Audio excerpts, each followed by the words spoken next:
Parcel এটা আহিছে আৰু এইটো পাকঘৰৰ বস্তু এটা আনিছোঁ। কি বস্তু আনিছোঁ দেখুৱাম বাৰু। তাৰ আগতে ভিডিঅ'টো আৰম্ভ কৰোঁ ব'লক। এয়া ৰাতিপুৱা শুই উঠি বনাই আছোঁ ৰুটি। আজি কেইদিনমানৰ পৰা মই মিনি ব্লগ দিয়াই নাই, নহ'লে ৰেচিপি ভিডিঅ'বোৰ দিয়ে থাকোঁ, আপোনালোকে হয়তো দেখেই, আৰু মাজে মাজে কেতিয়াবা মিনি ব্লগো আগবঢ়াওঁ। আৰু এয়া ল'ৰাটোক ৰুটি আৰু চাহ খুৱাই দিছোঁ। আৰু সি স্কুল যোৱাৰ সময়ত কি খাই জানেনে? ৰঙা চাহ আৰু ৰুটি। এনেকৈ খালে বোলে তাৰ পেটটো নিবিষায়, নহ'লে চব্জি ৰুটি খাই গ'লে অলপ পিছত পেটটো বিষায়। আৰু মই এনেকৈ দিবলৈ ভালো হয়, আৰু লগতে সি খাই গ'লে মোৰ চিন্তাও নাথাকে। এতিয়া তাক ধুনীয়াকৈ টিফিন দিলোঁ আৰু এয়া বেগ চেগ ৰেডি কৰি মেলি হৈ গ'ল। সি এইবোৰ ৰাতিয়ে ৰেডি কৰি থয়, ৰাতিপুৱা খালি মই এইবিলাক চাই মেলি দিওঁ। কাপোৰ কানি সি নিজেই পিন্ধে বাৰু। সি স্কুল গ'ল। তাৰপিছত এতিয়া মই ধুনীয়াকৈ আচাৰখিনি ৰ'দত দি দিলোঁ। এইখিনি আচাৰৰ ৰেচিপি দিছিলোঁ, আপোনালোকে হয়তো দেখিছেই নহয়নে? তাৰপিছত আহিলোঁ আমি ব্ৰেকফাষ্ট কৰিবলৈ, আৰু মই ব্ৰেকফাষ্টত লৈছোঁ এয়া বিলাহী টক, গাখীৰ চাহ আৰু ৰুটি। মানুহজন আৰু মই ৰুটি খালোঁ। খাই বৈ এয়া পাকঘৰটো চাফা কৰি ল'লোঁ। আৰু এইকেইদিন মোৰ গাটো বেয়া হৈ আছে যিহেতু, সেইকাৰণে কাম কৰিবলৈ সপ্তাহত এদিন দুদিনমান কাম কৰা হেল্পাৰ লগাই দিওঁ, অকণমান ভালদৰে ঘৰটো ক্লিন কৰি দিয়ে।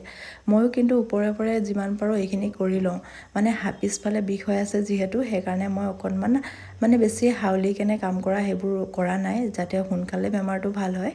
তো সেইফালে তাই কৰি আছে, মই এইফালে নিজৰো কাম কৰি আছোঁ। এইফালে মই এইখিনি কৰালৈকে তাই ধুনীয়াকৈ ঘৰ সাৰি মুচি এয়া চাফা কৰি দিলে। আৰু ঘৰটো যে হাতেৰে মোহাৰিলে মই বেছি ভাল পাওঁ, সেইকাৰণে তাইক সপ্তাহত এদিনমান হাতেৰে মোহাৰিবলৈ দিওঁ। তাই যিহেতু কাম কৰিয়ে আছে, সেইকাৰণে মই গা ধুই আহি প্ৰথমতে নামাজ পঢ়ি ল'লোঁ, আৰু তাৰপিছত এতিয়া এয়া ধুনীয়াকৈ মইশ্চাৰাইজাৰ আৰু ছানস্ক্ৰীমটো লগাই লৈছোঁ। কাৰণ এতিয়া গৰম দিনেই হওক বা ঠাণ্ডা দিনেই হওক, মই কিন্তু মইশ্চাৰাইজাৰ আৰু ছানস্ক্ৰীমটো সদায়ে লগাওঁ। বাৰু এতিয়া যাওঁ মই ভাত বনাবলৈ, আৰু এয়া মানুহজনে আনি দিছে চিকেন, তো চিকেন বনাব দিছে।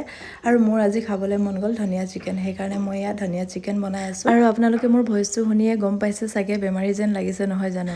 আৰু এয়া মোৰ ধনিয়া চিকেন ৰেডি হৈ গ'ল। তাৰপিছত ভাত পানী খালোঁ, আৰু খোৱাৰ পিছত ল'ৰাটোৱে অলপ দেৰি ভিডিঅ' গেম খেলিলে, আৰু তাক অলপ শুৱাই দিলোঁ, আৰু সি ধুনীয়াকৈ এতিয়া শুই আছে। আৰু মই তাৰপিছত গ'লোঁ কাপোৰখিনি উঠাবলৈ, আৰু তাই ইমানবোৰ কাপোৰ ধুই গৈছে দেখিছেনে, বহুত ধুবলগীয়া আছিলে।